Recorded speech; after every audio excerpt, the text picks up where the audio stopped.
الحمد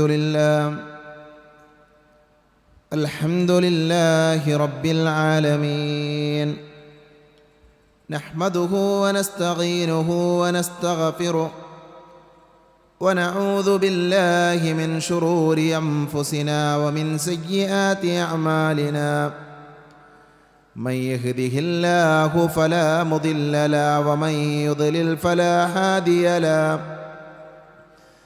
أشهد أن لا إله إلا الله وحده لا شريك له، وأشهد أن محمدًا عبده ورسوله.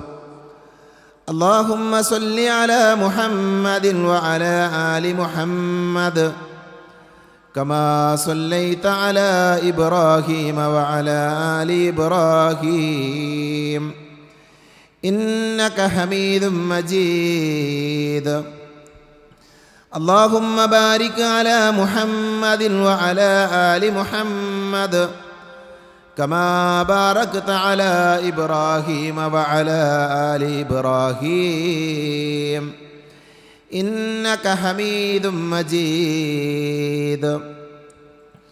أما بعد، فإن خير الحديث كتاب الله، وخير الهدي هدي محمد صلى الله عليه وسلم، وشر الأمور محدثاتها، وكل محدثة بدعة، وكل بدعة ضلالة، وكل ضلالة في النار. أعوذ بالله من الشيطان الرجيم. يا أيها الذين آمنوا اتقوا الله حق تقاته ولا تموتن إلا وأنتم مسلمون. أعوذ بالله من الشيطان الرجيم. يا أيها الذين آمنوا إذا قمتم إلى الصلاة فاغسلوا وجوهكم وأيديكم إلى المرافق وامسحوا برؤوسكم وأرجلكم إلى الكعبين. പരിശുദ്ധമായ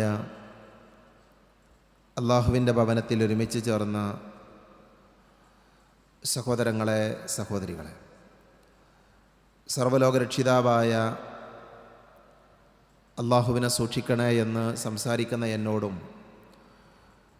കേൾക്കുന്ന നിങ്ങളോടും വളരെയധികം സ്നേഹത്തോടുകൂടെ ഓർമ്മപ്പെടുത്തുകയാണ്, ഉപദേശിക്കുകയാണ്.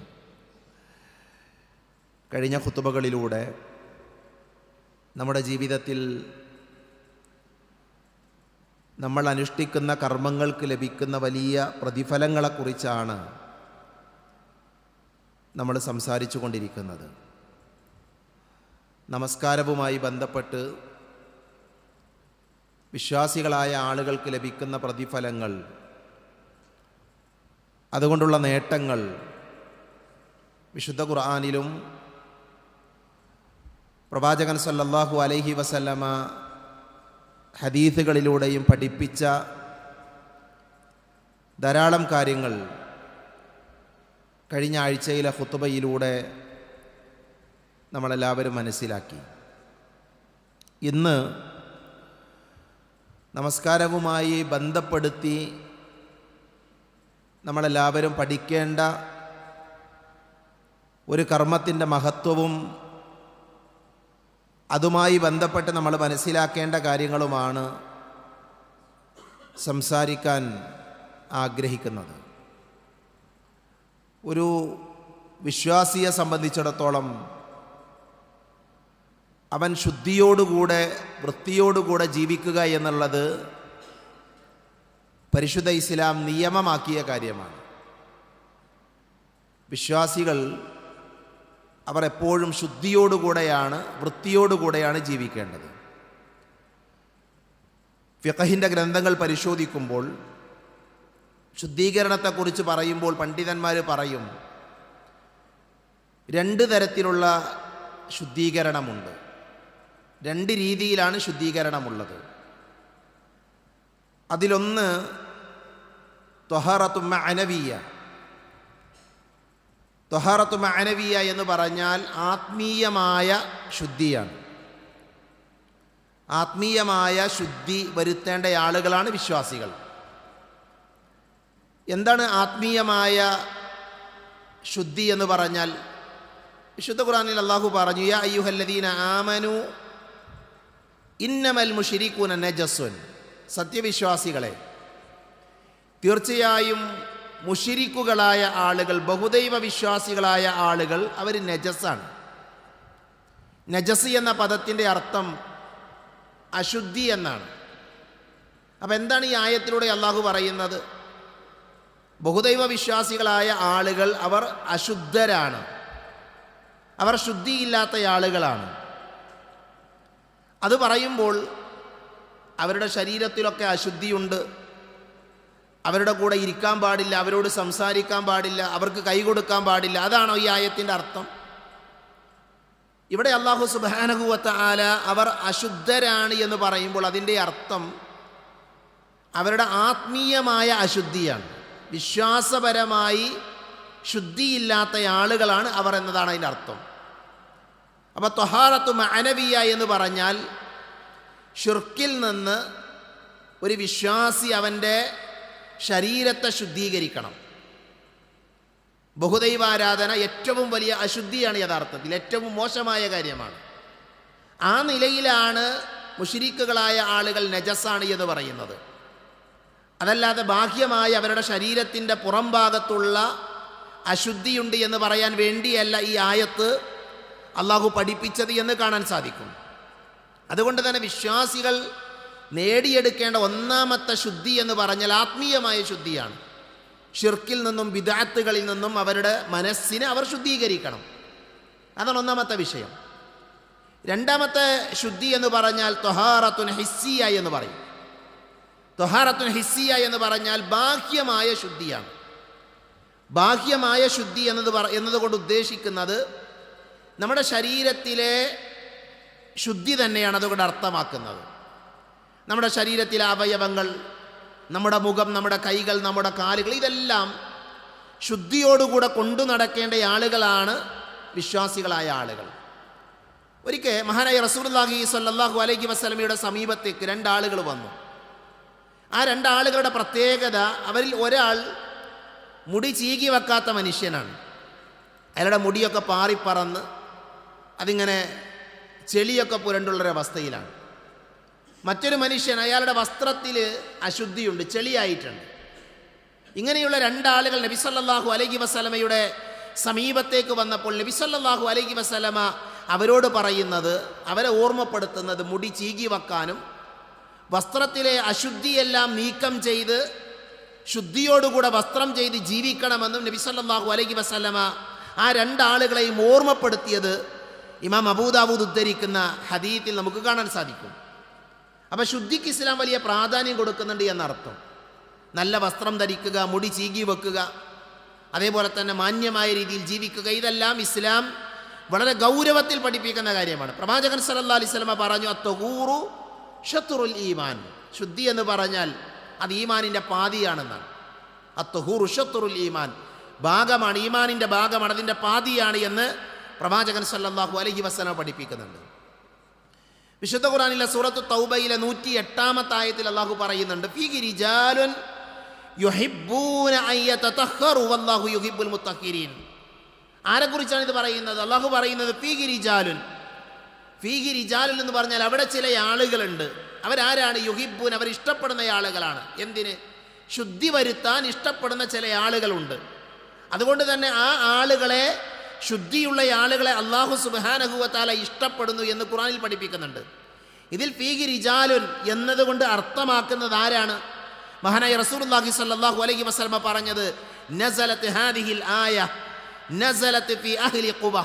ഈ ആയത്ത് അല്ലാഹു അവതരിപ്പിച്ചത് ഖുബാ നിവാസികളായ, ഖുബയിലുള്ള ചില ആളുകളെ കുറിച്ച് പറയാൻ വേണ്ടിയാണ് അല്ലാഹു ഈ ആയത്ത് അവതരിപ്പിച്ചത്. ആരാണ് അവർ? ഫീഹി റിജാലുൻ. അവരിലെ ചില ആളുകളുടെ പ്രത്യേകത എന്താ? അവർ ശുദ്ധി വരുത്താൻ ഇഷ്ടപ്പെടുന്ന ആളുകളാണ്. എന്നിട്ട് അവരുടെ വിശേഷണമായി അബൂദാവൂദും തുർമുദിയും ഒക്കെ ഉദ്ധരിക്കുന്ന ഹദീത്തിൽ കാണാം, അവർ മലമൂത്ര വിസർജനം നടത്തിയാൽ മൂത്ര വിസർജനം നടത്തിയാൽ വെള്ളം കൊണ്ട് ശുദ്ധീകരിക്കുന്ന ആളുകളാണ് എന്നുള്ളതാണ്. ഇസ്ലാമിൻ്റെ ശരീഅത്ത് വരുന്നതിന് മുമ്പ് ഇസ്ലാമിൻ്റെ നിയമങ്ങളൊക്കെ പഠിപ്പിക്കുന്നതിന് ആ കാലഘട്ടത്തിലാണ് ഇവർ ഈ പ്രവൃത്തി ചെയ്യുന്നത്. അവർ ശുദ്ധി വരുത്താൻ ഇഷ്ടപ്പെടുന്ന ആളുകളായിരുന്നു. അതുകൊണ്ട് തന്നെ അവരെ അള്ളാഹുവിന് ഇഷ്ടമാണ് എന്നാണ്. അപ്പോൾ ഈ ആയത്തിൽ പഠിപ്പിക്കുന്ന ഏറ്റവും പ്രധാനപ്പെട്ട പാഠം, ശുദ്ധിയോടുകൂടെ ജീവിക്കുന്ന ആളുകളെ അള്ളാഹു സുബ്ഹാനഹു വ തആലയ്ക്ക് ഇഷ്ടമാണ് എന്ന് ഖുർആൻ നമ്മളെ പഠിപ്പിക്കുന്നുണ്ട്. അപ്പോൾ ഇത് നമുക്കുള്ള താക്കീതാണ്. നമ്മൾ എന്ത് ചെയ്യണം? നമ്മൾ ശാരീരികമായും ആത്മീയമായും ശുദ്ധിയുള്ള ആളുകളാകണം. ആത്മീയമായ ശുദ്ധി എന്താ? വിശ്വാസപരമാണ്. നമ്മുടെ വിശ്വാസത്തിൽ വൈകല്യം ഉണ്ടാകാൻ പാടില്ല. പ്രവാചകൻ സല്ലല്ലാഹു അലൈഹി വസല്ലം പഠിപ്പിച്ച അതേ വിശ്വാസത്തിൻ്റെ ആളുകളാകണം. അതാണ് ആത്മീയമായ വിശുദ്ധി എന്ന് പറയുന്നത്. ശാരീരികമായ ശുദ്ധിയോ, നമ്മൾ നജസ്സുകളിൽ നിന്ന്, മാലിന്യങ്ങളിൽ നിന്നൊക്കെ നമ്മുടെ ശരീരത്തിലെ അവയവങ്ങളെ ശുദ്ധിയാക്കണം. അതേപോലെ തന്നെ നമ്മൾ ധരിക്കുന്ന വസ്ത്രമാകട്ടെ, അതൊക്കെ ശുദ്ധിയോടുകൂടെയുള്ള വസ്ത്രമായിരിക്കണം. ഇസ്ലാമിൽ 2 തരത്തിലുള്ള അശുദ്ധിയുണ്ട്. 2 തരത്തിലുള്ള അശുദ്ധിയുണ്ട് എന്നാണ് ഫുഖഹാക്കൾ പറയുക. ഒന്ന് വലിയ അശുദ്ധിയാണ്, മറ്റൊന്ന് ചെറിയ അശുദ്ധിയാണ്. എല്ലാ ആളുകൾക്കും അതറിയാം. വലിയ അശുദ്ധി എന്ന് പറഞ്ഞാൽ കുളി നിർബന്ധമാകുന്ന അവസ്ഥക്കാണ് വലിയ അശുദ്ധി എന്ന് പറയാം. ചില സന്ദർഭങ്ങളിൽ നിർബന്ധമായും കുളിക്കേണ്ടി വരും മുസ്ലിങ്ങളായ ആളുകൾ. അതിനാണ് വലിയ അശുദ്ധി എന്ന് പറയുന്നത്. ഉദാഹരണത്തിന് ജനാബത്തുള്ള സമയത്ത് ഒരാൾ ജനാബത്തുകാരനത്, സ്ത്രീ ആകട്ടെ പുരുഷനാകട്ടെ, ഭാര്യ ഭർത്തൃ ബന്ധം നടന്നാൽ, ശാരീരികമായ ബന്ധം നടന്നാൽ അവർ ജനാബത്തുകാരായി. അതിനാണ് ജനാബത്ത് എന്ന് പറയാം. അവരെന്ത് ചെയ്യണം? അവർ നിർബന്ധമായും കുളിക്കണം. അതേപോലെ തന്നെ ഹൈലും നിഫാസുമുള്ള സ്ത്രീകൾ ആ ഹൈലിൽ നിന്ന്, നിഫാസിൽ നിന്ന് ശുദ്ധിയാകുന്ന സമയത്ത് എന്ത് ചെയ്യണം? അവർ കുളിക്കൽ നിർബന്ധമാണ്. അവർ നമസ്കരിക്കാൻ, തവാഫ് ചെയ്യാൻ, അതേപോലെ തന്നെ മറ്റുള്ള പല കാര്യങ്ങൾക്കും എന്ത് ചെയ്യണം? അവർ ശുദ്ധി വരുത്തണം. അപ്പോൾ ഇസ്ലാമിലെ ശുദ്ധീകരണത്തിൽ ഒന്നെന്താ? വലിയ അശുദ്ധിയാണ്. നമ്മൾ അതിനെക്കുറിച്ചല്ല പറയുന്നത്. ഇസ്ലാമിലെ 2ാമത്തെ അശുദ്ധി എന്ന് പറഞ്ഞാൽ അത് ചെറിയ അശുദ്ധിയാണ്. ആ അശുദ്ധി കൊണ്ട് ഉദ്ദേശിക്കുന്ന എന്താ? വുളു ഇല്ലാത്ത അവസ്ഥയിലാണോ ഒരു മനുഷ്യൻ, അയാൾ ചെറിയ അശുദ്ധിയുള്ള ആളാണ്. വുളു ഇല്ലാത്ത അവസ്ഥയിലാണ് എങ്കിൽ ചെറിയ അശുദ്ധിക്കാരനാണ്. അപ്പോൾ വുളു ഇല്ലാത്ത അവസ്ഥക്ക് പറയുന്ന പേരാണ് ചെറിയ അശുദ്ധി. കുളി നിർബന്ധമാകുന്ന അവസ്ഥക്ക് പറയുന്ന പേരാണ് വലിയ അശുദ്ധി എന്നുള്ളത്. ഈ 2 അശുദ്ധികളിൽ നിന്നും ശുദ്ധിയാകാൻ ഇസ്ലാം പഠിപ്പിച്ച വഴിയാണ് ഒന്ന് കുളിക്കുക എന്നുള്ളത്, മറ്റൊന്ന് വുളു ചെയ്യുക എന്നുള്ളത്. നമ്മളിന്ന് പറയുന്നത് വുളുവിനെ കുറിച്ചാണ്. കുളിയുമായി ബന്ധപ്പെട്ട വലിയ മസാലകളുണ്ട്, നമ്മൾ പഠിക്കേണ്ട വിഷയമാണ്. ഇന്ന് നമ്മൾ അതിനെക്കുറിച്ചല്ല പറയുന്നത്. ഇന്ന് ഒരു മനുഷ്യൻ ചെറിയ അശുദ്ധിയിൽ നിന്ന് ശുദ്ധിയാകാൻ അയാൾ വുളു ചെയ്യുക എന്നുള്ളത് പരിശുദ്ധ ഇസ്ലാം നിയമമാക്കിയ കാര്യമാണ്. എന്താണ് വുളു എന്ന് പറഞ്ഞാൽ? നമ്മളൊക്കെ വുളു എടുക്കുന്ന ആൾക്കാരാണ്. വുളു എടുക്കുന്നതിലൂടെ വലിയ പ്രതിഫലങ്ങൾ വിശ്വാസികൾക്ക് അവർക്ക് ലഭിക്കുമെന്ന് പ്രവാചകൻ സല്ലല്ലാഹു അലൈഹി വസല്ലമ പഠിപ്പിച്ചിട്ടുണ്ട്. വുളു എന്ന് പറഞ്ഞാൽ പണ്ഡിതന്മാർ പറഞ്ഞു, മിനൽ വദാഅതി വഹിയ അൽ ഹുസ്നു വന്നവാറ എന്നാണ് പണ്ഡിതന്മാർ അതിനെ വിശദീകരിച്ചത്. വുളു എന്ന് പറയുന്ന പദം വദഅ എന്ന് പറയുന്ന പദത്തിൽ നിന്നാണ് ഉണ്ടായിട്ടുള്ളത്. അതിൻ്റെ അർത്ഥം എന്താ? വൃത്തിയും ഭംഗിയുമാണ്. അതുകൊണ്ട് വദഅ എന്നതുകൊണ്ട് ഉദ്ദേശിക്കുന്നത്. അപ്പോൾ വുളു എടുക്കുന്നതിലൂടെ ഒരാൾ എന്താ ചെയ്യുന്നത്? അയാൾ വൃത്തിയാകാണ്, അയാൾ ഭംഗിയുള്ള ആളായി മാറുകയാണ്. പണ്ഡിതന്മാർ പറഞ്ഞു, ഇസ്തിഅമാലു മാഇൻ തുഹൂരിൻ ലിയഅളാഇൻ മഖ്സൂസത്തിൻ. പണ്ഡിതന്മാർ പറയാം, വുളു എന്ന് പറഞ്ഞാൽ എന്താ? നമ്മുടെ ശരീരത്തിലെ പ്രത്യേകമായ ചില അവയവങ്ങൾ വൃത്തിയാക്കലാണ്. ഏതൊക്കെയാണത്? വഹിയ അൽ വജ്ഹു വൽ യദാൻ വർ-റഅസു വർ-റിജ്ലാൻ. നമ്മുടെ മുഖമുണ്ട്, കൈകളുണ്ട്, തലയുണ്ട്, അതേപോലെ തന്നെ 2 കാലുകൾ. ലൈലുൽ ഔത്താറിൽ വുളൂഇനെ വിശദീകരിച്ചുകൊണ്ട് മഹാന്മാരായ ഇമാം ഷൗക്കാനി റഹ്മത്തുള്ളാഹി അലൈഹി രേഖപ്പെടുത്തിയതാണ്. അപ്പോൾ വുളു എന്ന് പറഞ്ഞാൽ എന്താ? വൃത്തിയാക്കലാണ്. എന്ത് വൃത്തിയാക്കലാണ്? നമ്മുടെ മുഖം, നമ്മുടെ 2 കൈകൾ, നമ്മുടെ തല, അതേപോലെ തന്നെ നമ്മുടെ കാലുകൾ. ഇതിനാണ് എന്ത് പറയുക? ശറഈയായി, മതപരമായി വുളു എന്ന് പറയാം. നമുക്കറിയാവുന്ന കാര്യമാണ്. എന്നാൽ നമ്മളിൽ പല ആളുകളും പഠിക്കാതെ പോകുന്ന ഒരു വിഷയം, എന്തൊക്കെ കാര്യങ്ങൾക്ക് നമ്മൾ വുളു എടുക്കണം, എന്തൊക്കെ കാര്യങ്ങൾക്ക് വുളു നിർബന്ധമാണ്. പണ്ഡിതന്മാർ പറഞ്ഞത് 3 കാര്യങ്ങൾക്ക് വുളു നിർബന്ധമാണെന്നാണ്. 3 കാര്യങ്ങൾ ഒരു വിശ്വാസി ചെയ്യണമെങ്കിൽ അയാൾക്ക് വുളു നിർബന്ധമാണ്. അതിലൊന്ന് നമസ്കാരമാണ്, അതിൽ നമുക്ക് സംശയമല്ല. അതേപോലെ തന്നെ നിർബന്ധമായ നമസ്കാരം നിർവഹിക്കാൻ, ഐച്ഛികമായ നമസ്കാരം നിർവഹിക്കാൻ വുളു എടുക്കൽ നിർബന്ധമാണ്. പ്രവാചകൻ സല്ലല്ലാഹു അലൈഹി വസല്ലം അത് പഠിപ്പിച്ചിട്ടുണ്ട്. 2ാമത്തെ കാര്യം ത്വവാഫാണ്. ഹജ്ജിൻ്റെയും ഉംറയുടെയും വേളയിൽ ത്വവാഫ് ചെയ്യുന്ന ഒരാൾ, അയാൾക്ക് വുളു ഉണ്ടായിരിക്കണം. വുളു ഇല്ലാതെ ത്വവാഫ് ശരിയാകില്ല. ഞാൻ വിശദീകരിക്കാം. 3ാമത്തത് എന്താ? 3ാമത്തത് വിശുദ്ധ ഖുർആൻ സ്പർശിക്കാൻ വുളു വേണം. വിശുദ്ധ ഖുർആൻ സ്പർശിക്കാൻ വുളു വേണം.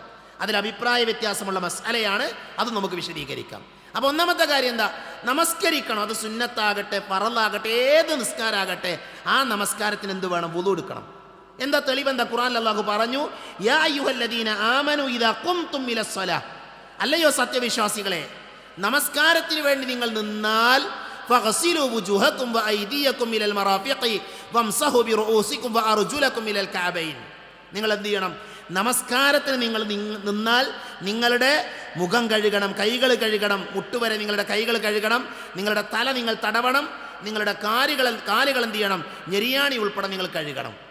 അപ്പോൾ ഇതാണ് നമുക്കുള്ള തെളിവ്. നിസ്കരിക്കുന്ന സമയത്ത് നമസ്കാരത്തിന് തയ്യാറാകുന്ന ഒരു മനുഷ്യൻ നമസ്കാരത്തിൽ പ്രവേശിക്കുന്നതിന് മുമ്പ് എന്ത് ചെയ്യണം? അയാൾ വുളു എടുക്കണം. അതെന്താണ്? അത് വാജിബാണ്, അത് നിർബന്ധമാണ്. പ്രവാചകൻ സല്ലല്ലാഹു അലൈഹി വസല്ലമ പറഞ്ഞു, ലാ തുഖ്ബലു സ്വലാത്തു അഹദികും ഇദാ അഹ്ദത ഹത്താ യതവല്ലഅ. ഒരാളിൽ നിന്ന് അയാളുടെ നമസ്കാരം അല്ലാഹു സ്വീകരിക്കില്ല. അവൻ അശുദ്ധിയിലാണ്, ശുദ്ധിയില്ലാത്തവനാണ്, വുളു ഇല്ലാത്തവനാണ്. എങ്കിൽ അവൻ വുളു എടുക്കുന്നത് വരെ അവൻ്റെ നമസ്കാരം അല്ലാഹു സ്വീകരിക്കില്ല. അതുകൊണ്ട് തന്നെ വുളു എടുക്കാതെ ഒരാൾ നിസ്കരിച്ചാൽ അയാളുടെ നമസ്കാരം അല്ലാഹു സ്വീകാര്യമല്ല എന്ന് പ്രവാചകൻ സല്ലല്ലാഹു അലൈഹി വസല്ലം പഠിപ്പിച്ചത് ഇമാം ബുഖാരി ഉദ്ധരിക്കുന്ന ഹദീസിൽ നമുക്ക് വായിക്കാൻ പറ്റും. മറ്റൊരു ഹദീസിൽ കാണാം, ലാ യഖ്ബലുല്ലാഹു അസ്സ വജല്ല സദഖതൻ മിൻ ഗുലൂലിൻ വലാ സ്വലാത്തൻ ബിഗൈരി തുഹൂരിൻ. എന്താ പറയുന്നത്? അല്ലാഹു സുബ്ഹാനഹു വ തആല ശുദ്ധി വരുത്താതെ ഒരു നമസ്കാരവും, ശുദ്ധി വരുത്താതെ വുളു ചെയ്യാതെ ഒരാൾ നിസ്കരിച്ച് അവൻ്റെ നമസ്കാരം അല്ലാഹു സ്വീകരിക്കില്ല. അതേപോലെ തന്നെ ചതിച്ചെടുത്ത സമ്പത്ത് കൊണ്ടുള്ള ഒരു സ്വതക്കയും അല്ലാഹു സ്വീകരിക്കില്ല. ഒരാൾ പണം മോഷ്ടിച്ചു, എന്നിട്ട് അതുകൊണ്ട് അതിന് സ്വതക്ക നൽകി, അത് അല്ലാഹു സ്വീകരിക്കില്ല. നമ്മൾ അധ്വാനിച്ചുണ്ടാക്കിയത് എന്ത് ചെയ്യണം? സ്വതക്ക കൊടുക്കണം. അപ്പോൾ ഇവിടെ ഈ ഹദീത്ത് നമ്മളെ പഠിപ്പിക്കുന്ന പാടെന്താ? വുളു എടുക്കാതെ ഒരാൾ നിസ്കരിച്ചാൽ അയാളുടെ നമസ്കാരം സ്വീകാര്യമല്ല എന്ന് മഹാനായ റസൂലുള്ളാഹി സ്വല്ലല്ലാഹു അലൈഹി വസല്ലം പഠിപ്പിച്ചു. അപ്പോൾ സുന്നത്ത് നിസ്കാരാകട്ടെ നിർബന്ധ നിസ്കാരാകട്ടെ എന്ത് ചെയ്യണം? വുളു എടുക്കണം. വുളുവോടുകൂടെയാണ് വിശ്വാസികൾ നമസ്കരിക്കേണ്ടത്. രണ്ടാമത്തെ കാര്യം എന്താ? ത്വവാഫാണ്. ത്വവാഫ് ചെയ്യണമെങ്കിൽ എന്ത് വേണം? വുളു ഉണ്ടായിരിക്കണം. ത്വവാഫ് എന്ന് പറഞ്ഞാൽ കാബയെ പ്രദക്ഷിണം ചെയ്യണം. ഹജ്ജ് ചെയ്യുമ്പോഴും ഉംറ ചെയ്യുമ്പോഴും ഹജ്ജിൻ്റെയും ഉംറയുടെയും റുക്നിൽപ്പെട്ട അവിഭാജ്യ ഘടകമാണ് ത്വവാഫ് ചെയ്യുക എന്നുള്ളത്. ത്വവാഫ് ചെയ്യാതെ എന്ത് ചെയ്യില്ല? ഹജ്ജ് ഉംറ ശരിയാവൂല. അപ്പോൾ ആ ത്വവാഫ് ഒരാൾ ചെയ്യുമ്പോൾ എന്ത് ചെയ്യണം? അയാൾക്ക് വുളു ഉണ്ടായിരിക്കണം. ത്വവാഫ് 7 തവണ കാബയെ പ്രദക്ഷിണം ചെയ്യണം. ഹജറുൽ അസ്വദിൻ്റെ സമീപത്ത് തുടങ്ങി ഹജറുൽ അസ്വദിൻ്റെ സമീപത്ത് തന്നെ അവസാനിക്കുന്ന രീതിയിൽ 7 തവണ കാബയെ പൂർണ്ണമായി ത്വവാഫ് ചെയ്യണം. ആ ത്വവാഫ് ചെയ്യുമ്പോൾ പൂർണ്ണമായും ആ സമയം മുഴുവൻ എന്ത് ചെയ്യണം? അയാൾക്ക് വുളു ഉണ്ടായിരിക്കണം. വുളു നഷ്ടപ്പെട്ടാലോ? വുളു നഷ്ടപ്പെട്ടാൽ പണ്ഡിതന്മാർ പറഞ്ഞത് അയാൾ എത്രാമത്തെ ത്വവാഫിലാണോ വുളു നഷ്ടപ്പെടുന്നത്, 2ാമത്തെ അല്ലെങ്കിൽ 3ാമത്തെ ത്വവാഫിൽ വുളു മുറിഞ്ഞു, അങ്ങനെയാണെങ്കിൽ എന്ത് ചെയ്യണം? അയാൾ വീണ്ടും വുളു എടുത്ത് ബാക്കി പൂർത്തിയാക്കണം. എന്നാൽ നമസ്കാരം അതുപോലെയല്ല. നമസ്കാരത്തിൽ വുളു നഷ്ടമായാൽ നമസ്കാരം എന്ത് ചെയ്യണം? ആദ്യം മുതൽ നിർവഹിക്കണം. അപ്പോൾ പണ്ഡിതന്മാർ അതിൻ്റെ ഇടയിൽ പറഞ്ഞത് നിസ്കാരം പോലെയാണ്. മഹാനായ ഇബ്നു അബ്ബാസ് റളിയല്ലാഹു അൻഹു ഉദ്ധരിക്കുന്ന ഹദീസിൽ കാണാം, അത്വവാഫു ഹൗലൽ ബൈത്തി മിസ്ലുസ് സ്വലാ. പണ്ഡിതന്മാർ പറഞ്ഞു ത്വവാഫ് എന്ന് പറഞ്ഞാൽ നിസ്കാരം പോലുള്ളൊരു ഇബാദത്താണ്. അപ്പോൾ ചില പണ്ഡിതന്മാർ പറഞ്ഞു ത്വവാഫിൻ്റെ ഇടയിൽ വുളു പോയാൽ എന്ത് ചെയ്യണം? ആദ്യം മുതൽ ചെയ്യണമെന്ന് പറഞ്ഞിട്ടുണ്ട്. ആദ്യം മുതൽ ത്വവാഫ് പൂർത്തിയാക്കണമെന്ന് പറഞ്ഞിട്ടുണ്ട്. എന്നാൽ അതിനെ ഗണ്ണിച്ചുകൊണ്ട് പണ്ഡിതന്മാർ പറഞ്ഞത് നിസ്കാരം പോലെയല്ല ത്വവാഫ്. കാരണം എന്താ? നിസ്കാരത്തിൽ ഇപ്പോൾ നമ്മൾ നിസ്കരിച്ചുകൊണ്ടിരിക്കുമ്പോൾ ഫോൺ വന്നാൽ നമ്മൾ ഫോൺ എടുത്തിട്ടാ ഞാൻ നിസ്കാരത്തിലാണ് കുറച്ച് കഴിഞ്ഞ് വിളിക്കാമെന്ന് പറയില്ല. കാരണം നിസ്കാരത്തിൽ വേറൊരു സംസാരം പാടില്ല. എന്നാൽ ത്വവാഫ് അങ്ങനെയല്ല. ത്വവാഫിൽ എന്ത് ചെയ്യുക? ത്വവാഫിൽ നമുക്ക് സംസാരിക്കാം, അനിവാര്യമായ കാര്യങ്ങൾ നമുക്ക് സംസാരിക്കാം. അതുകൊണ്ട് വിരോധമല്ല. അതുകൊണ്ട് നിസ്കാരവും ത്വവാഫും ഒരേപോലെയുള്ള ഇബാദത്തല്ല. അതുകൊണ്ട് തന്നെ ത്വവാഫിൽ വുളു നഷ്ടമായാൽ എവിടുന്നാണോ വുളു നഷ്ടമായത് അവിടുന്ന് വീണ്ടും വുളു ചെയ്ത് ബാക്കി പൂർത്തിയാക്കിയാൽ മതി. നമസ്കാരം അങ്ങനെയല്ല. നമസ്കാരത്തിൻ്റെ ആദ്യം മുതൽ അവസാനം വരെ എന്ത് ചെയ്യണം? വീണ്ടും നിർവഹിക്കണമെന്ന് നബി സല്ലല്ലാഹു അലൈഹി വസല്ലമ പഠിപ്പിച്ചത് കാണാൻ പറ്റും. 3ാമത്തെ കാര്യം എന്താ? വുളു നിർബന്ധമുള്ള 3ാമത്തെ കാര്യം വിശുദ്ധ ഖുർആൻ സ്പർശിക്കാൻ എന്നുള്ളതാണ്. അവിടെ പ്രത്യേകം ശ്രദ്ധിക്കണം. വിശുദ്ധ ഖുർആൻ സ്പർശിക്കാൻ എന്നാണ് പ്രയോഗിക്കുന്നത്. വിശുദ്ധ ഖുർആൻ ഓതാൻ വുളു നിർബന്ധമാണോ? ഈ വിഷയത്തിൽ പണ്ഡിത ലോകത്ത് വലിയ തർക്കങ്ങളുടെ അഭിപ്രായ വ്യത്യാസമുണ്ട്. ഖുർആൻ അല്ലാഹു പറഞ്ഞു, ലാ യമസ്സുഹു ഇല്ലൽ മുത്തഹറൂൻ. ലാ യമസ്സുഹു, അവരതിനെ സ്പർശിക്കുകയില്ല. ആര്? ശുദ്ധിയുള്ളവരാണ്, ശുദ്ധിയോടുകൂടെയാണ് അവരതിനെ സ്പർശിക്കുക. ഖുർആൻ സ്പർശിക്കേണ്ടത് ശുദ്ധിയോടുകൂടെയാണ് എന്നർത്ഥം. അഥവാ വുദുവോടുകൂടെയാണ് ഖുർആനിനെ നമ്മൾ സ്പർശിക്കേണ്ടത്. അത് ഖുർആനിന് കൊടുക്കുന്ന ആദരവാണ്. മനസ്സിലായില്ലേ? മഹാനായ ഇമാം തബ്റാനി റഹ്മത്തുള്ളാഹി അലൈഹി ഈ ആയത്തിനെ വിശദീകരിച്ചുകൊണ്ട് പറഞ്ഞു, ലാ തമസ്സൽ ഖുർആന ഇല്ലാ വഅൻത ത്വാഹിറുൻ. നബി സല്ലല്ലാഹു അലൈഹി വസല്ലം പറഞ്ഞിട്ടുണ്ട്, നീ ശുദ്ധനായിക്കൊണ്ടല്ലാതെ ഖുർആനിനെ സ്പർശിക്കരുത്. അപ്പം അതുകൊണ്ട് തന്നെ നമ്മൾ ഖുർആൻ എടുക്കുന്ന സമയത്ത് ആരായിരിക്കണം? ശുദ്ധിയുള്ള ആളുകൾ, വുളൂഉള്ള ആളുകളായിരിക്കണം. അതിൻ്റെ ഏറ്റവും അഫ്ദലിയത്ത്, ഏറ്റവും ശ്രേഷ്ഠമായ രീതി അതുതന്നെയാണ് എന്ന വിഷയത്തിൽ എന്തില്ല, സംശയമല്ല. ലാ യജൂസു മസ്സുൽ മുസ്ഹഫി മിൻ ഗൈരി വുളൂഇൻ വഹാദാ ബിഇത്തിഫാഖിൽ മദാഹിബിൽ ഫിഖഹിയ്യത്തിൽ അർബഇയ്യ. പണ്ഡിതന്മാർ പറയാ, മദ്ഹബിൻ്റെ 4 ഇമാമുകളും യോജിച്ച കാര്യമാണ്, അവർക്ക് അഭിപ്രായ വ്യത്യാസമല്ല, അവരുടെ ഇടയിൽ തർക്കമില്ല. എന്ത്? ലാ യജൂസു മസ്സുൽ മുസ്ഹഫി മിൻ ഗൈരി വുളൂഇൻ, വുളൂ ഇല്ലാതെ ഖുർആൻ സ്പർശിക്കാൻ പാടില്ല. അതിൽ ഇമാം ഷാഫി, ഇമാം മാലിക്, ഇമാം അബൂ ഹനീഫ, പിന്നെ ഇമാം അഹ്മദ് ബിൻ ഹംബൽ റഹ്മത്തുള്ളാഹി എല്ലാവരും യോജിച്ചിട്ടുണ്ട്. അപ്പോൾ ഏറ്റവും പ്രബലമായ അഭിപ്രായം എന്താ? ഖുർആൻ സ്പർശിക്കാൻ എന്ത് ചെയ്യണം? വുളൂ എടുക്കണം. അത് ആണാകട്ടെ പെണ്ണാകട്ടെ വുളൂവോടുകൂടെയാണ് ഖുർആൻ സ്പർശിക്കേണ്ടത്, ഖുർആൻ പാരായണം ചെയ്യേണ്ടത്. അതാണ് ഏറ്റവും നല്ലത്. എന്നാൽ ചില പണ്ഡിതന്മാർ പറഞ്ഞു, ചില അനിവാര്യമായ സാഹചര്യങ്ങളിൽ ഖുർആൻ പാരായണം ചെയ്യാൻ എന്തു വേണ്ട? വുളൂ ഷർത്തല്ല, നിർബന്ധമല്ല എന്ന് പറഞ്ഞിട്ടുണ്ട്. ഉദാഹരണത്തിന്, നമ്മുടെ ജീവിതത്തിൽ ഒരു ദിവസം നമ്മൾ പാരായണം ചെയ്യേണ്ട സൂറത്തുകളുണ്ട്. എല്ലാ ദിവസവും പാരായണം ചെയ്യേണ്ട സൂറത്തുകൾ. ആയത്തുൽ കുർസി ഓതണം, സൂറത്തുൽ ഇഖ്ലാസ് ഓതണം, ഫലക്ക് ഓതണം, നാസ് ഓതണം. അതൊക്കെ നമുക്ക് ബൈഹാട്ടിൽ നിന്ന്, മനസ്സിൽ നിന്ന് എന്ത് ചെയ്യുക? അതൊക്കെ നമുക്ക് പാരായണം ചെയ്യാം. അതിന് ശുദ്ധി എന്തല്ല? ഷർത്തല്ല. അതിന് ശുദ്ധി ഷർത്തല്ല, നിയമല്ല. അതേപോലെ തന്നെ സ്ത്രീകളെ സംബന്ധിച്ചിടത്തോളം അവർ ഹൈലിലാകുമ്പോൾ, നിഫാസിലാകുമ്പോൾ അവർ അശുദ്ധരാണ്, അവർ ശുദ്ധിയുടെ അവസ്ഥയിലല്ല. അതുകൊണ്ട് തന്നെ അവർ നേരിട്ട് ഖുർആനിനെ സ്പർശിക്കാതെ, അഥവാ അവരുടെ കൈകൊണ്ട് നേരിട്ട് ഖുർആനിനെ സ്പർശിക്കാതെ സോക്സ് പോലെയുള്ള എന്തെങ്കിലും ധരിച്ചുകൊണ്ട് ഖുർആൻ സ്പർശിക്കാമെന്ന് പറഞ്ഞ പണ്ഡിതന്മാരുണ്ട്. മനസ്സിലായില്ലേ? ഇതൊക്കെ അഭിപ്രായ വ്യത്യാസമുള്ള വിഷയമാണ്. ഏറ്റവും നല്ലതെന്താ? ശുദ്ധിയോടുകൂടെ ഖുർആൻ പാരായണം ചെയ്യുക, ഖുർആൻ തൊടുക എന്നുള്ളത് തന്നെയാണ് ഏറ്റവും നല്ല അഭിപ്രായം. എന്നാൽ ഒരു പഠിക്കാൻ പോണ വിദ്യാർത്ഥിനി അവർ കോളേജിൽ ഇപ്പം മുഴുവൻ സമയം എന്ത് ചെയ്യാൻ പറ്റില്ല, മദ്രസയിൽ മുഴുവൻ സമയം ശുദ്ധിയോടുകൂടെ ഇരിക്കാൻ പറ്റിക്കൊള്ളുന്നില്ല. അപ്പം അത്തരം സന്ദർഭങ്ങളിൽ അവരെന്ത് ചെയ്യുക? അവർ ഖുർആനെ നേരിട്ട് സ്പർശിക്കാതെ അവർക്ക് ഖുർആൻ നോക്കി പാരായണം ചെയ്യാം. കയ്യിൽ ഷോക്സ് പോലെയുള്ളതൊക്കെ ധരിച്ച് ഖുർആൻ ഓതാമെന്നാണ് പണ്ഡിതന്മാർ പറഞ്ഞിട്ടുള്ളത്. അതാണ് വുളൂ നിർബന്ധമുള്ള 3 കാര്യങ്ങളായി പണ്ഡിതന്മാർ വിശദീകരിച്ചിട്ടുള്ളത്. ഇനി നമ്മൾ വുളൂ എടുക്കേണ്ട സമയങ്ങൾ ഏതൊക്കെയാണ്? 3 കാര്യങ്ങൾ നമ്മൾ പറഞ്ഞു. വുളൂ എടുക്കൽ നിർബന്ധമായ സ്ഥലങ്ങൾ പറഞ്ഞു. അതേതാ? 1 നമസ്കാരമാണ്, 2 തവാഫാണ്, 3 ഖുർആൻ സ്പർശിക്കാനാണ്. ഇനി പണ്ഡിതന്മാർ വുളൂ എടുക്കൽ സുന്നത്തായ സ്ഥലങ്ങളുണ്ട്. ചില സമയങ്ങളിൽ നമ്മളൊക്കെ വുളൂ എടുക്കണം. 1 ഖുർആൻ പാരായണം ചെയ്യുമ്പോഴും ദിക്ർ എടുക്കുമ്പോഴും. ചില പണ്ഡിതന്മാരുടെ അഭിപ്രായം എങ്ങനെ? നമ്മൾ ദിക്ർ എടുക്കുന്ന സമയത്ത്, അള്ളാഹുവിനെ ഓർക്കുന്ന സമയങ്ങളിൽ വുളുവോടുകൂടെ എന്ത് ചെയ്യുക? അള്ളാഹുവിനെ ഓർക്കുക. വുളുവോടുകൂടെയാണ് എങ്കിൽ, ശുദ്ധിയോടുകൂടെ അള്ളാഹുവിനെ ഓർക്കുന്ന ആളുകളായാൽ അതിന് വലിയ പ്രതിഫലമുണ്ട് എന്ന് ഹദീസുകൾ എന്ത് ചെയ്ത് കാണാൻ പറ്റും. അതേപോലെ തന്നെ എല്ലാ നമസ്കാര വേളകളിലും വുളുവിനെ പുതുക്കുക എന്നുള്ളത് സുന്നത്താണ്. എന്താ പറഞ്ഞതിൻ്റെ അർത്ഥം എന്താ? ഉദാഹരണത്തിന് ഇപ്പം നമ്മൾ വുളു എടുത്തു, ജുമാക്ക് വേണ്ടി നമ്മൾ വുളു എടുത്തു. അസർ നമസ്കാരത്തിൻ്റെ സമയമായപ്പോൾ നമ്മുടെ വുളു നഷ്ടമായിട്ടില്ലെങ്കിൽ നമുക്ക് എന്ത് ചെയ്യാം? ആ വുളുവോടുകൂടെ തന്നെ നിസ്കരിക്കാം, പ്രശ്നമൊന്നുമില്ല. പക്ഷേ നബിയുടെ ചര്യ എന്താണ്? എല്ലാ നമസ്കാരത്തിനും നബി സല്ലല്ലാഹു അലൈഹി വസല്ലമ വുളുവിനെ പുതുക്കുമായിരുന്നു. ഹദീസിൽ കാണാം, കാന നബി സല്ലല്ലാഹു അലൈഹി വസല്ലം യതവല്ലഉ ഇൻദ കുല്ലി സ്വലാത്തിൻ. നബി സല്ലല്ലാഹു അലൈഹി വസല്ലമ എല്ലാ നമസ്കാരത്തിൻ്റെ സമയത്ത് എന്ത് ചെയ്യും? വുളു എടുക്കും. അപ്പോൾ അത് സുന്നത്താണ്. എല്ലാ നിസ്കാരത്തിനും വുളു എടുക്കുക എന്നുള്ളത് സുന്നത്താണ്. നിസ്കരിക്കണമെങ്കിൽ വുളു നിർബന്ധമാണ്. വുളു മുറിയാത്ത ഒരു മനുഷ്യൻ, അയാൾ എന്ത് ചെയ്യുക? മഗ്രിബിന് വുളു എടുത്തിട്ടുണ്ട്, അയാൾക്ക് ഇശാ നമസ്കാര സമയമായപ്പോൾ വുളു നഷ്ടമായില്ല, പക്ഷേ എങ്കിലും അയാൾ വുളു എടുക്കൽ എന്താണ്? സുന്നത്താണ് എന്ന് പണ്ഡിതന്മാർ പഠിപ്പിച്ചത് കാണാൻ സാധിക്കും. അതേപോലെ തന്നെ വലിയ അശുദ്ധിയുള്ളവർ, വിവാഹം കഴിച്ച ആളുകൾ, വലിയ അശുദ്ധിയുള്ള ആളുകൾ, ജനാപത്തുകാരനായി ഒരു മനുഷ്യൻ, അയാൾ രാത്രിയിൽ തൻ്റെ ഭാര്യയുമായി ശാരീരികമായ ബന്ധത്തിലേർപ്പെട്ടു. അങ്ങനെയാണെങ്കിൽ വീണ്ടും അയാൾ ബന്ധം സ്ഥാപിക്കാൻ ഉദ്ദേശിക്കുന്നുവെങ്കിൽ എന്ത് ചെയ്യണം? അയാൾ വുളു എടുക്കണം. അത് സുന്നത്തായ കാര്യമാണ്. ഹദീസിൽ കാണാം, ഇദാ അത അഹദുകും അഹ്ലഹു സുമ്മ അറാദ അൻ യഊദ ഫൽയതവല്ല. നബി സല്ലല്ലാഹു അലൈഹി വസല്ലമ പറയാ, നിങ്ങളിൽ ആരെങ്കിലും തൻ്റെ ഭാര്യയുടെ അടുക്കൽ ചെന്നു, തൻ്റെ ഭാര്യയുടെ സമീപത്ത് ചെന്ന് എന്ത് ചെയ്തു? സംഭോഗത്തിലേർപ്പെട്ടു, ഭാര്യ ഭർത്തൃ ബന്ധം നടന്നു. അങ്ങനെയാണ് എങ്കിൽ വീണ്ടും മടങ്ങിച്ചെല്ലാൻ ആഗ്രഹിക്കുന്നുണ്ട് എങ്കിൽ അതിൻ്റെ ഇടയിൽ അവൻ എന്ത് ചെയ്യട്ടെ?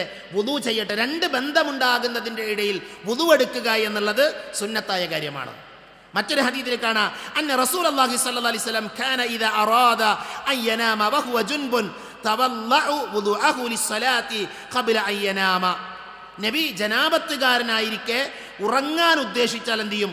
ഉറങ്ങുന്നതിന് മുമ്പ് നമസ്കാരത്തിന് വുളു ചെയ്യുന്നത് പോലെ വുളു ചെയ്യും. അഥവാ ഒരാൾ ഭാര്യയുമായി സംസർഗത്തിലേർപ്പെട്ടു, ഭാര്യ ഭർത്തൃ ബന്ധം നടന്നു, ഉറങ്ങുന്നതിന് മുമ്പ് വീണ്ടും അയാൾ വുദു എടുക്കുക എന്നുള്ളത് സുന്നത്തായ കാര്യമാണ് എന്ന് ആയിഷ റളിയല്ലാഹു അൻഹ ഉദ്ധരിക്കുന്ന ഹദീസിൽ കാണാം. ആയിഷ ഉമ്മ പറയുന്ന മറ്റൊരു ഹദീസിലുള്ളത് ഫഅറാദ അയ്യഅകുല ഔ യനാമ എന്നാണ്. നബി എന്ത് ചെയ്തു? നബി ഭക്ഷിക്കാനോ ഉറങ്ങാനോ ഉദ്ദേശിച്ചാൽ, അഥവാ ഭാര്യ ഭർത്തൃ ബന്ധം നടന്നു, എന്നിട്ട് നബി ഭക്ഷണം കഴിക്കാൻ ഉദ്ദേശിച്ചു അല്ലെങ്കിൽ ഉറങ്ങാൻ ഉദ്ദേശിച്ചു, അപ്പം നബി സല്ലല്ലാഹു അലൈഹി വസല്ലമ വുദു എടുക്കും. അപ്പോൾ വുദു എടുക്കൽ സുന്നത്തായ സമയമാണിത്. അതേപോലെ തന്നെ കുളിക്കുന്നതിന് മുമ്പ് എന്ത് ചെയ്യണം? വുദു എടുക്കൽ സുന്നത്താണ്. ഒരാൾ കുളിക്കാൻ പോകണം, കുളിക്കാൻ പോകുന്നതിന് മുമ്പ് എന്ത് ചെയ്യണം? വുദു എടുക്കുക എന്നുള്ളത് സുന്നത്തായ കാര്യമാണ് എന്ന് നബി സല്ലല്ലാഹു അലൈഹി വസല്ലമ പഠിപ്പിച്ചത് കാണാൻ പറ്റും. ഇനി ഒരാൾ ഉറങ്ങാൻ പോകാണ്, രാത്രി ഉറങ്ങാൻ പോകാണ്, ഉറങ്ങുന്നതിന് മുമ്പ് എന്ത് ചെയ്യണം? വുദു എടുക്കുക എന്നുള്ളത് പ്രവാചകൻ സല്ലല്ലാഹു അലൈഹി വസല്ലമയുടെ സുന്നത്താണ്. നമ്മളൊക്കെ പഠിക്കേണ്ട, നമ്മുടെ ജീവിതത്തിൽ നമ്മൾ പ്രാവർത്തികമാക്കേണ്ട കാര്യമാണ്. വലിയ പ്രതിഫലമാണ് ഇൻഷാ അല്ലാഹ്.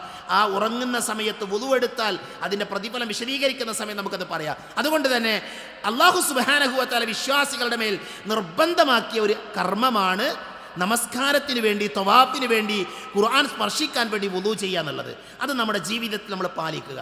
സുന്നത്തായ സ്ഥലങ്ങളിൽ എന്ത് ചെയ്യുക? വുദു ചെയ്യുന്ന ശീലം നമ്മൾ വളർത്തിയെടുക്കുക. അല്ലാഹു സുബ്ഹാനഹു വ തആല അതിനുള്ള തൗഫീഖ് നമുക്ക് എല്ലാവർക്കും നൽകി നമ്മെ അനുഗ്രഹിക്കുമാറാകട്ടെ.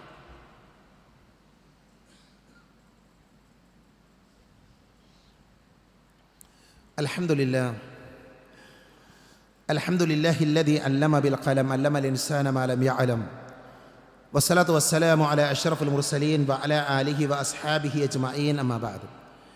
ഒരിക്കൽ കൂടെ അള്ളാഹുവിനെ സൂക്ഷിക്കണേ എന്ന് ഓർമ്മപ്പെടുത്തുകയാണ്. വുദുവുമായി ബന്ധപ്പെട്ട മസ്അലകളാണ് നമ്മൾ മനസ്സിലാക്കിയത്. വുദുവെടുക്കുന്നതിലൂടെ ഒരു വിശ്വാസിക്ക് ലഭിക്കുന്ന നേട്ടങ്ങൾ പ്രവാചകൻ സല്ലല്ലാഹു അലൈഹി വസല്ലമ പഠിപ്പിച്ചിട്ടുണ്ട്. ഈ പള്ളിയിലേക്ക് കയറിയപ്പോൾ നമ്മളെല്ലാവരും വുദുവെടുത്ത ആൾക്കാരാണ്. ആ വുദുവെടുക്കുന്നതിലൂടെ നമുക്ക് ലഭിക്കുന്ന നേട്ടം എന്താണ്? ഒന്ന്, നബി സല്ലല്ലാഹു അലൈഹി വസല്ലമ പറഞ്ഞു, നമ്മുടെ പ്രാർത്ഥന അള്ളാഹു സ്വീകരിക്കാൻ വുദു ഒരു കാരണമാണ്. നമ്മൾ അള്ളാഹുവിനോട് ദുആ ചെയ്യുന്നു, ആ ദുആ സ്വീകരിക്കാനുള്ള ഒരു കാരണമാണെന്ത്? വുദു എടുക്കുക എന്നുള്ളത്. മഹാനായ മുആദ് ബിൻ ജബൽ റളിയല്ലാഹു അൻഹു ഉദ്ധരിക്കുന്ന ഹദീസിൽ കാണാം, അന്ന റസൂലുള്ളാഹി സ്വല്ലല്ലാഹു അലൈഹി വസല്ലം ഖാൽ മാ മിൻ മുസ്ലിമിൻ യബീതു അലാ ദിക്രില്ലാഹി ത്വാഹിറൻ ഫയതഗാറാ മിനൽ ലൈലി ഫയസ്അലുല്ലാഹ ഖൈറൻ മിൻ അംരി ദുനിയ വൽ ആഖിറ ഇല്ലാ അഅതാഹു ഇയ്യാഹു. എന്താ ഹദീസിലുള്ളത്? ശുദ്ധിയോടുകൂടെ രാത്രി ഉറങ്ങാൻ കിടക്കുകയും എന്നിട്ട് ഉറക്കം വരാതെ അപ്പോൾ അള്ളാഹുവിനെ ഓർമ്മിക്കുകയും അവനോട് ദുനിയാവുമായി ബന്ധപ്പെട്ട, പരലോകവുമായി ബന്ധപ്പെട്ട വല്ല നന്മയും ഒരാൾ ചോദിക്കുകയാണ് എങ്കിൽ ആ ചോദിക്കുന്ന മനുഷ്യന് അള്ളാഹു അത് നൽകാതിരിക്കില്ല എന്ന്. ഇവിടെ രണ്ട് മസ്അലകൾ പഠിക്കണം. ഒന്നെന്താ? ഒന്ന്, ഉറങ്ങുന്നതിന് മുമ്പ് വുദു എടുക്കണം നമ്മൾ പറഞ്ഞു. ഉറങ്ങുന്നതിന് മുമ്പ് വുദു എടുത്ത ഒരാൾ രാത്രി ശുദ്ധിയോടുകൂടെ കടന്നാൽ എന്തു ചെയ്യും? ആ സമയത്ത് അവൻ ദുആ ചെയ്താൽ അള്ളാഹു സ്വീകരിക്കും. രണ്ട്, പ്രാർത്ഥിക്കുന്ന ഒരു മനുഷ്യൻ അവൻ ശുദ്ധിയോടുകൂടെയാണ് പ്രാർത്ഥിക്കുന്നത് എങ്കിൽ അതിന് ഇജാബത്തുണ്ട് എന്നുകൂടെ ഈ ഹദീസ് എന്ത് ചെയ്യുന്നുണ്ട്? നമ്മളെ പഠിപ്പിക്കുന്നുണ്ട്. പ്രാർത്ഥനയുടെ അദബുകളിൽപ്പെട്ട കാര്യമാണ്, പ്രാർത്ഥനയുടെ മര്യാദകളിൽപ്പെട്ട കാര്യമാണ് ശുദ്ധിയോടുകൂടെ പ്രാർത്ഥിക്കുക എന്നുള്ളത്. അതുകൊണ്ട് തന്നെ വുദു എടുത്ത് പ്രാർത്ഥിച്ചാൽ എന്തു ചെയ്യും? ആ പ്രാർത്ഥന അള്ളാഹു സ്വീകരിക്കുമെന്ന് സ്വഹീഹായ ഹദീത്തുകളിൽ നിന്ന് നമുക്ക് മനസ്സിലാക്കാൻ പറ്റും. വേറെ ഹദീത്തിലുള്ളത്, ഒരാൾ വുദു എടുക്കുകയാണ് എങ്കിൽ അത് അയാളുടെ പദവികൾ ഉയരാൻ കാരണമാണ് എന്നാണ്. അള്ളാഹുവിൻ്റെ അടുക്കൽ അയാളുടെ പദവികൾ ഉയരാൻ കാരണമാണ്. നബി സല്ലല്ലാഹു അലൈഹി വസല്ലമ പഠിപ്പിക്കുന്ന ഹദീത്തിൽ കാണാം, ബിലാൽ റളിയല്ലാഹു അൻഹു സ്വർഗത്തിൽ എല്ലാവരുടെയും മുന്നിൽ നടക്കുകയാണ്. സ്വർഗത്തിൽ എല്ലാവരുടെയും മുന്നിലാണ്. ആ മുന്നിൽ നടക്കുന്നതിൻ്റെ വാറടി ശബ്ദം, ചെരിപ്പിൻ്റെ ശബ്ദം കേട്ടു എന്നാണ് നബി പറയുന്നത്. അപ്പോൾ സ്വഹാബികൾ ചെന്ന് ബിലാൽ അള്ളാഹിനോട് ചോദിക്കുന്നു, ബിലാലെ, നിങ്ങൾ എന്താണ് ഞങ്ങളെക്കാൾ കൂടുതലായിട്ട് ചെയ്യുന്നത്? ഞങ്ങൾ പ്രവർത്തിക്കുന്നതിനേക്കാൾ എന്ത് നന്മയാണ് നിങ്ങൾ ചെയ്യുന്നത്? ആ സമയത്ത് ബിലാൽ അള്ളാഹിന് പറഞ്ഞു, ഞാൻ പ്രത്യേകിച്ചൊന്നും ചെയ്യുന്നില്ല, പക്ഷേ ഞാൻ എപ്പോഴും ശുദ്ധിയോടുകൂടെയാണ് നടക്കുക. എല്ലാ സമയത്തും വുദു എടുക്കും. ഞാൻ എപ്പോൾ വുദു എടുത്താലും 2 റക്അത്ത് സുന്നത്ത് നിസ്കരിക്കും ചെയ്യും. അപ്പോൾ ഒന്നാമത്തെ കണ്ടീഷൻ എന്താ? ശുദ്ധിയോടുകൂടെ നടക്കുക. അത് പദവികൾ ഉയരാനുള്ള കാരണമാണ് എന്ന് ഇമാം ബുഖാരിയും ഇമാം മുസ്ലിമും ഉദ്ധരിക്കുന്ന ഹദീസിൽ കാണാൻ പറ്റും. അതേപോലെ നമ്മുടെ പാപങ്ങൾ പൊറുക്കാൻ വുദു എടുക്കുന്നത് കാരണമാകും. ഒരു ഹദീസിൽ കാണാം, നമ്മൾ വുദു എടുക്കുമ്പോൾ കൈകൾ കഴുകണം. ഒരാൾ കൈ കഴുകണം, 3 തവണ കൈകൾ കഴുകും. ആ കൈകൾ കഴുകുന്ന സമയത്ത് നമ്മുടെ കൈയിൽ നിന്ന് വെള്ളം ഉറ്റി വീഴുമ്പോൾ, നമ്മുടെ കൈകളിൽ നിന്ന് ആ കഴുകാൻ ഉപയോഗിച്ച വെള്ളം ഉറ്റി വീഴുന്നതോടൊപ്പം തന്നെ ആ കൈകൊണ്ട് ചെയ്ത പാപങ്ങൾ എന്ത് ചെയ്യും? ഒഴുകിപ്പോകുന്നതാണ്. ഇത് സ്വഹീഹായ ഹദീത്താണ്. ഒരാൾ മുഖം കഴുകുമ്പോൾ ആ മുഖത്തെ വെള്ളം ഒലിച്ചു പോകുന്നതോടുകൂടെ മുഖം കൊണ്ട് അയാൾ ചെയ്ത പാപങ്ങൾ എന്ത് ചെയ്യും? ഒലിച്ചു പോകുമെന്നാണ്. അങ്ങനെ ഓരോ അവയവങ്ങളും, നമ്മുടെ കൈകൾ കഴുകുമ്പോൾ, കാല് കഴുകുമ്പോൾ, അങ്ങനെ നമ്മുടെ ശരീരത്തിലെ ഓരോ അവയവങ്ങൾ കൊണ്ട് നമ്മുടെ ജീവിതത്തിൽ സംഭവിച്ചു പോയ പാപങ്ങൾ കഴുകിക്കളയുമെന്ന് മഹാനായ റസൂലുള്ളാഹി സ്വല്ലല്ലാഹു അലൈഹി വസല്ലമ നമ്മളെ പഠിപ്പിച്ചത് ഹദീസിൽ സ്വഹീഹായ ഇമാം മുസ്ലിം ഉദ്ധരിക്കുന്ന ഹദീസിൽ നമുക്ക് കാണാൻ പറ്റും. പാപങ്ങൾ മായ്ച്ചു കളയുമെന്ന് പഠിപ്പിക്കുന്ന ഒട്ടനവധി ഹദീസുകളുണ്ട്. 1-2 ഹദീസല്ല, ഒരുപാട് ഹദീസുകൾ എന്ത് ചെയ്യുന്നുണ്ട്? പാപങ്ങൾ മായ്ച്ചു കളയുമെന്ന് പറഞ്ഞു. നബി പറയുന്നുണ്ട്, അല അദുല്ലുക്കും അലാ മാ യംഹുല്ലാഹു ബിഹിൽ ഖതായ വയർഫഉ ബിഹി ദറജാത്ത്. ഞാൻ നിങ്ങൾക്ക് നിങ്ങളുടെ പദവികൾ ഉയർത്താനും നിങ്ങളുടെ പാപങ്ങൾ കഴുകിക്കളയാനുമുള്ള ഒരു വഴി പറഞ്ഞു തരട്ടെ. അപ്പോൾ സ്വഹാബികൾ പറഞ്ഞു, ബലാ യാ റസൂലല്ലാഹ്, നിങ്ങൾ പറഞ്ഞു തന്നാലും. അപ്പം നബി പറഞ്ഞു, ഇസ്ബാഉൽ വുദൂഇ അലൽ മകാരിഹി വകത്റത്തുൽ ഖതാഇ ഇലൽ മസാജിദ്. നിങ്ങൾ എന്ത് ചെയ്യണം? നിങ്ങൾ നിങ്ങളുടെ വുദു പൂർണ്ണമായിട്ട് എടുക്കുക. തണുപ്പുള്ള സമയത്ത്, ബുദ്ധിമുട്ടുള്ള സമയത്തൊക്കെ എന്ത് ചെയ്യുക? വുദു എടുക്കുക. വുദു എടുക്കാൻ മടി കാണിക്കാൻ പാടില്ല. അത് നമ്മുടെ പദവികൾ ഉയരാൻ, നമ്മുടെ പാപങ്ങൾ കഴുകിക്കളയാൻ കാരണമാണ് എന്ന് പ്രവാചകൻ സല്ലല്ലാഹു അലൈഹി വസല്ലം പഠിപ്പിച്ചിട്ടുണ്ട്. മഹാനായ റസൂലുള്ളാഹി സ്വല്ലല്ലാഹി അലൈഹി വസല്ലമ നാളെ പരലോകത്ത് നമ്മളെ തിരിച്ചറിയുക വുദുവിൻ്റെ അടയാളം കൊണ്ടാണ്. നബിയോട് ചോദിക്കും, നബിയെ, നിങ്ങളുടെ ഉമ്മത്ത് വലിയ ഉമ്മത്തല്ലേ, കുറേ ആളുകളില്ലേ, അവരിൽ നിന്ന് എങ്ങനെയാണ് നിങ്ങളുടെ ഉമ്മത്തിനെ, നബിയുടെ ഉമ്മത്തിനെ എങ്ങനെ തിരിച്ചറിയുക? അപ്പം നബി പറയുന്നുണ്ട്, ഞാനവരെ തിരിച്ചറിയുക അവരുടെ വുദുവിൻ്റെ അടയാളങ്ങളിലൂടെയാണ് എന്നാണ്. വുദു എടുക്കുന്ന ആളുകളെ പരലോകത്ത് പ്രത്യേകമായി നബി സല്ലല്ലാഹു അലൈഹി വസല്ലമ തിരിച്ചറിയുമെന്ന് ഹദീസിൽ കാണാൻ പറ്റും. അതേപോലെ തന്നെ സ്വർഗ്ഗപ്രവേശനത്തിന് കാരണമാണ് വുദു എടുക്കുക എന്നുള്ളത് നബി സല്ലല്ലാഹു അലൈഹി വസല്ലം പഠിപ്പിച്ചത് ഇമാം മുസ്ലിം ഉദ്ധരിക്കുന്ന ഹദീസിൽ നമുക്ക് കാണാൻ പറ്റും. അപ്പോൾ സഹോദരങ്ങളെ, സഹോദരികളെ, വുദു എന്ന് പറയുന്ന കർമ്മത്തിലൂടെ വലിയ നേട്ടങ്ങൾ നമുക്ക് സ്വന്തമാക്കാൻ സാധിക്കും. അതുകൊണ്ട് തന്നെ നമ്മൾ എടുക്കുന്ന വുദു എന്താകണം? അത് നബി പഠിപ്പിച്ചതുപോലെയാകണം. നബി പഠിപ്പിച്ചതുപോലെ വുദു എടുക്കണം. അതുകൊണ്ട് വുദുവിൻ്റെ രൂപം നമ്മളൊക്കെ മനസ്സിലാക്കണം. ഇൻഷാ അല്ലാഹ് അടുത്ത ഖുത്ബയിൽ വുദുവിൻ്റെ രൂപവും വുദുവിന് ശേഷമുള്ള പ്രാർത്ഥനയുടെ മഹത്വവും വുദു നഷ്ടപ്പെടുത്തുന്ന കാര്യങ്ങളുമൊക്കെ നമുക്ക് വിശദീകരിക്കാം. അള്ളാഹു കാര്യങ്ങൾ പഠിക്കാനും മനസ്സിലാക്കാനും അവ നമ്മുടെ ജീവിതത്തിൽ പ്രാവർത്തികമാക്കാനും നമ്മെ എല്ലാവരെയും അനുഗ്രഹിക്കുമാറാകട്ടെ. അറിഞ്ഞുമറിയാതെയും നമ്മുടെ ജീവിതത്തിൽ സംഭവിച്ചു പോയ ചെറുതും വലുതുമായ എല്ലാ തെറ്റുകുറ്റങ്ങളും അള്ളാഹു പുറത്ത് മാപ്പാക്കി തരുമാറാകട്ടെ. രോഗം കൊണ്ട് ബുദ്ധിമുട്ടുന്നവരുണ്ട്, അള്ളാഹുവർക്ക് ശിഫ നൽകുമാറാകട്ടെ. മരണപ്പെട്ടു പോയവർക്ക് അള്ളാഹു മഗ്ഫിറത്ത് നൽകി അനുഗ്രഹിക്കുമാറാകട്ടെ. അല്ലാഹു മഗ്ഫിർ ലിൽ മുഅ്മിനീന വൽ മുഅ്മിനാത്ത് വൽ മുസ്ലിമീന വൽ മുസ്ലിമാത്ത് അൽഹയാ മിൻഹും വൽ അംവാത്ത്. അല്ലാഹുമ്മ അജിർനാ മിനൻ നാർ, اللهم أجرنا من النار، اللهم أجرنا من النار. ربنا آتنا في الدنيا حسنة وفي الآخرة حسنة وقنا عذاب النار. آمين آمين برحمتك يا أرحم الراحمين. وآخر دعوانا أن الحمد لله رب العالمين.